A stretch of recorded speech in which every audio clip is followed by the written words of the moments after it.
Magandang umaga, Pilipinas. Narito ang magiging lagay at taya ng panahon ngayong Biyernes, 27 February 2026. Sa kasalukuyan, wala tayong binabantayang sama ng panahon or low pressure dito sa labas, ganoon na rin sa loob ng ating Philippine Area of Responsibility. Samantala, sterlis pa rin or mainit na hangin na nagmumula dagat Pasipiko ang nakakapekto sa malaking bahagi ng ating bansa. Dulot ng sterlis ang malaking bahagi ng Luzon, Visayas, ganoon na rin sa Mindanao. Inaasahan natin ang fair weather condition ngayong araw or bahagyang maulap hanggang sa maulap na kalangitan, may pulo-pulong pag-ulan, pagkulog at pagkidlat lalong-lalo na sa dakong hapon. Para sa flight level wind chart, sa flight level wind chart na 2,500, ganoon na rin sa 5,000 feet, dulot ng easterlies, variable wind ang dominante sa umaga, habang mahina at katamtaman na lakas na hangin na nagmumula Hilaga silangan ang dominante sa malaking bahagi ng bansa sa dakong hapon at gabi.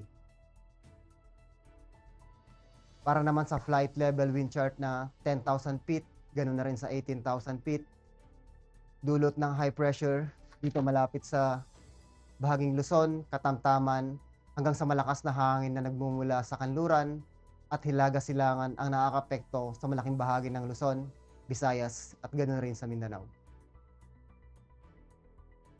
Ang impact nito sa flight operation sa malaking bahagi ng Metro Manila, ganoon na rin sa labing bahagi ng ating bansa, dulot ng easterlies at localized thunderstorm.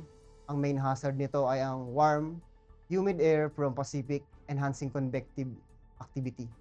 Ang impact nito sa rotary, localized thunderstorm, and light turbulence may briefly affect operations, especially inland, in the afternoon.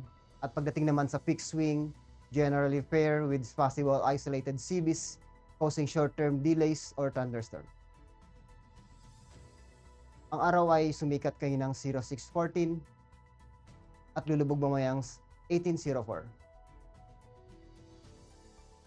Meron tayong moon illumination na 82% increasing. Para manatiling updated sa lagay at taya ng panahon, ugaliin i-follow aming social media account na Air Force Weather Center.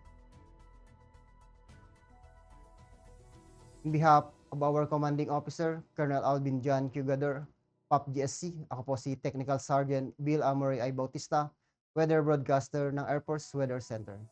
Muli, magandang umaga po, Pilipinas.